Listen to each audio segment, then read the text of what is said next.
Miguel, Pao, ilang beses kayong pinalo ng tsinelas na yan? Ay, anong kaguluhan to?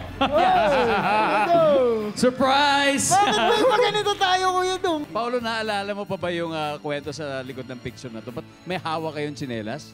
Alam ko kasi takot kami sa ipis nung bata kami.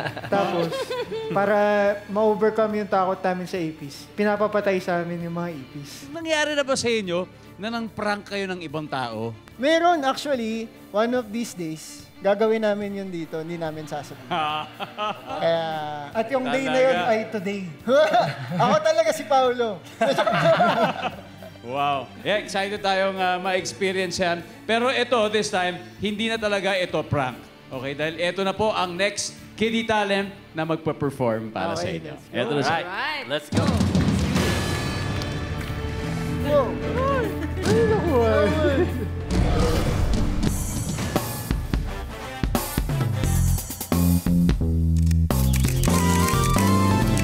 Hello mga kapuso, my name is Charles Ivan M. Peloero. Kumusta? Charles, Okay lang po. pogi mo ah. Alam mo kung bakit?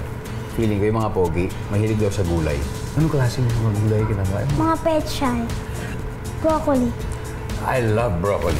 Sa mga batang hindi kumakain ng gulay, mag-ingat po kayo.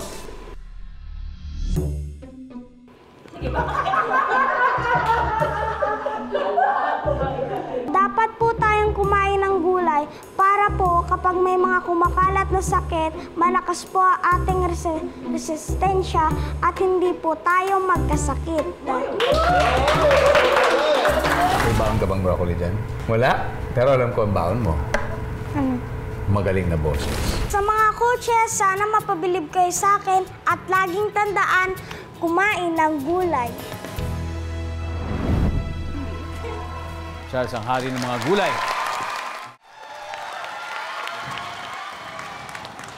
Oh, hi! Hello. Ang Hi, cute Kuya. naman nito. What's your name? I'm Charles Ivan M. Pelohero. Ang cute na po dito. Ilan taon ka na? 8 years old. 8 years old. Oh my gosh, 8 years old. Grabe, ang hirap ng ginawa mo ha. Kumanta ka ng ganong kanta for an 8-year-old. Sobrang inosente ng boses mo. Sobrang sweet and sobrang cute. And with that, Charles, may bibigay kami sa'yo. Come on, guys. Let's go, let's go. Samahan natin si Charles. Charles, huwag ka mawawala ng pag-asa, ha? Okay? Tuparin mo yung mga Stick ng drinks forma mo, okay? nito. Alright, Pogi, para oh. sa'yo to. And keep on dreaming. Keep on singing, okay? Okay. Picture tayo, dali. Picture tayo, Charles. More amazing kiddie talents when we return here on The Voice Hits.